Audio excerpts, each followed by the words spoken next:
एक ऐसा शहर जो 100 साल से भी ज्यादा साल से जल रहा है। वहाँ के लोग न चाहते हुए भी वहाँ मजबूरी में अपना गुजर बसर कर रहे हैं, बेबसी की जिंदगी जी रहे हैं। वो कहा जाता है ना, एक आग का दरिया है और पार करके जाना है। ये शेर कठिनाइयों को बयान करता है, लेकिन हमारे देश भारत में एक ऐसा भी जगह है जहाँ पर लोग आग के दरिया को बिस्तर बनाकर सोते हैं। मैं बात कर रहा हूँ झड़िया शहर के बारे में। ये शहर झारखंड के धनबाद जिले में आता है। जिस झड़िया शहर की हम बात करने जा रहे हैं उसे भारत की कोयले की राजधानी के नाम से जाना जाता है। ये क्षेत्र मेनली कोकिंग कोल के लिए फेमस है। वो कहते हैं ना, हर अच्छी चीज को नजर लग जाती है, उसी प्रकार इस कोयले की खदान को भी नजर लग गई और कोयले के खदान में 100 साल पहले लगी आग आज तक झड़िया को अंदर से जला रही है। झड़िया का इतिहास ब्रिटिश शासन से पहले भी समृद्ध था। 1763 में मध्य प्रदेश के रीवा से आए जमींदारों ने झड़िया क्षेत्र में अपना राज्य स्थापित किया। उन्होंने कटरा गांव को अपने मुख्यालय के रूप में चुना। झड़िया में कोयला खनन 19वीं सदी के अंत में ब्रिटिश शासन के दौरान शुरू हुआ। यह क्षेत्र ब्रिटिश के लिए अत्यंत महत्वपूर्ण था क्योंकि कोकिंग कोल स्टील इंडस्ट्री में बहुत इंपॉर्टेंट थे। 1894 में झड़िया में व्यवस्थित रूप से खनन कार्य शुरू हुआ और यह क्षेत्र जल्द ही भारत के प्रमुख कोयला उत्पादक क्षेत्रों में गिना जाने लगा। कोयला खनन से स्थानीय अर्थव्यवस्था को बढ़ावा मिला, लेकिन इसके साथ ही कई समस्याएं भी उत्पन्न होने लगी। 1916 में झड़िया के भौरा क्षेत्र में पहली बार भूमिगत आग की सूचना मिली। इस आग का मुख्य कारण कोयले के स्पॉन्टेनियस कंबशन नेचर था, जो मेनली बहुत सारे रीजन से हुआ, जिनमें से कुछ रीजन से बैड माइनिंग टेक्निक्स, खदानों में वेंटिलेशन का न होना और खदानों का अच्छे से बंद न होना। 1960 तक भूमिगत आगों ने पूरे झड़िया कोयला क्षेत्र को प्रभावित कर दिया था।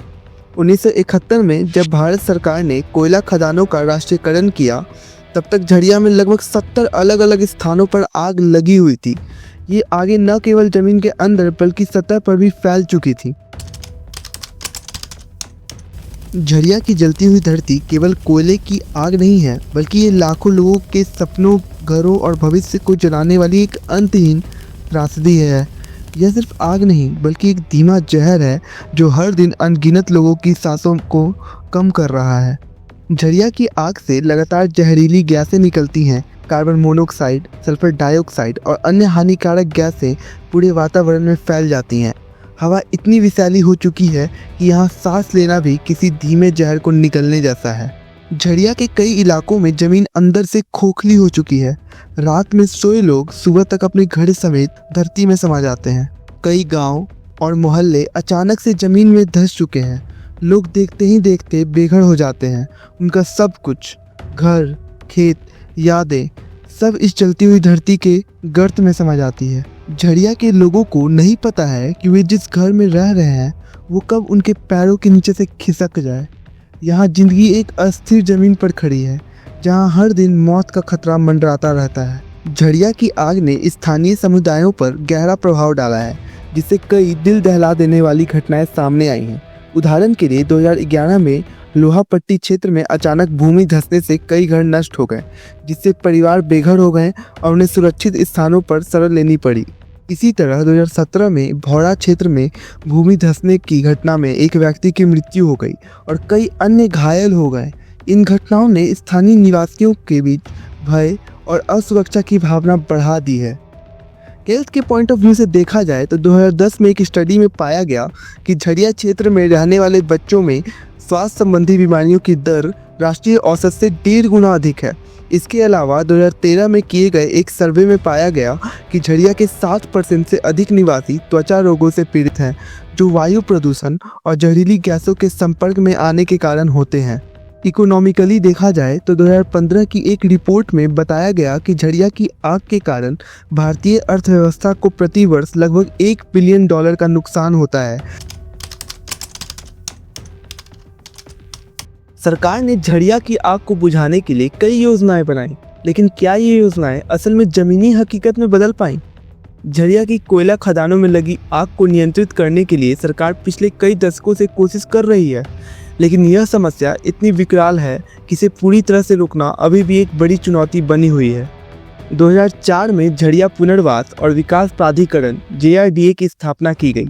जिसके मुख्य उद्देश्य वहां रहने वाले लोगों को सुरक्षित स्थानों पर स्थानांतरित करना था। 2010 में सरकार ने एक मास्टर प्लान तैयार किया जिसमें लगभग 1 लाख से ज़्यादा परिवारों को सुरक्षित जगहों पर बसाने की योजना बनाई गई थी, लेकिन 2018 तक केवल 15,000 परिवारों को ही पुनर्वासित किया जा सका। पुनर्वास की धीमी गति और राजनीतिक अड़चनों के कारण यह योजना आज भी अधूरी पड़ी है। कोल इंडिया लिमिटेड ने आग को रोकने के लिए ओवरबर्डन डंपिंग तकनीक अपनाई। इसमें आग वाले क्षेत्र पर मिट्टी और राख की मोटी परत बिछाई जाती है ताकि ऑक्सीजन की आपूर्ति बंद हो जाए और आग स्वतः बुझ जाए। यह तकनीक कुछ हद तक तो कारगर रही है, लेकिन बड़े स्तर पर इसे लागू करने में समय और लागत दोनों ही बड़ी चुनौतियां हैं। वैज्ञानिकों ने इसरो के सैटेलाइट डेटा और ड्रोन मैपिंग तकनीक का उपयोग करके आग के सबसे संवेदनशील क्षेत्रों की पहचान की। थर्मल इमेजिंग कैमरा की मदद से आग की तीव्रता और फैलाव को मापा जा रहा है। इससे वैज्ञानिक को यह समझने में मदद मिलेगी कि किन इलाकों में तत्काल कार्रवाई की जरूरत है। झड़िया की जलती हुई धरती पर रहने वाले लोगों की कहानियां उनके संघर्ष, साहस और अटूट संकल्प की गवाही देती है। ऐसी ही कुछ कहानियां चलिए मैं आपको बताता हूँ।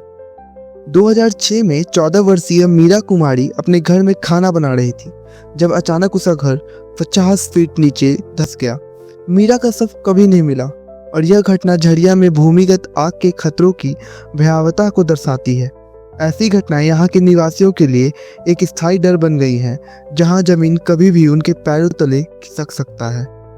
लिलोड़ी पथरा गांव की निवासी 3 बच्चों की मां सुशीला देवी हर दिन जमीन से निकलते धुएं और जहरीली गैसों के बीच अपने परिवार की सुरक्षा के लिए संघर्ष करती है। उनका गांव झड़िया के कोयला क्षेत्रों में केंद्र में स्थित है, जहां भूमिगत आग के कारण भूमि धंसने और जहरीली गैसों का खतरा बना रहता है। सुशीला देवी और उनके पड़ोसी इन खतरों के बावजूद अपने घरों में रहने को मजबूर हैं, क्योंकि उनके पास कहीं और जाने का साधन नहीं है। झड़िया के भविष्य को सुरक्षित और समृद्ध बनाने के लिए सरकार, वैज्ञानिक समुदाय और स्थानीय निवासियों की संयुक्त प्रयास की आवश्यकता है। सरकार द्वारा 2009 में स्वीकृत झड़िया मास्टर प्लान के तहत कोयला मंत्रालय ने सक्रिय रूप से कार्य किया है, जिसका परिणाम स्वरूप आग प्रभावित स्थलों की संख्या 77 से घटकर 27 कर दी गई है और प्रभावित क्षेत्र 17.32 वर्ग किलोमीटर से कम होकर 1.8 वर्ग किलोमीटर रह गए हैं।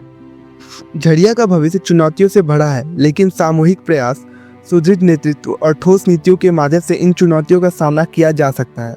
पुनर्वास, शिक्षा, स्वास्थ्य और आर्थिक विकास के क्षेत्रों में निरंतर प्रयासों से झड़िया एक सुरक्षित, स्वस्थ और समृद्ध भविष्य की ओर बढ़ सकता है।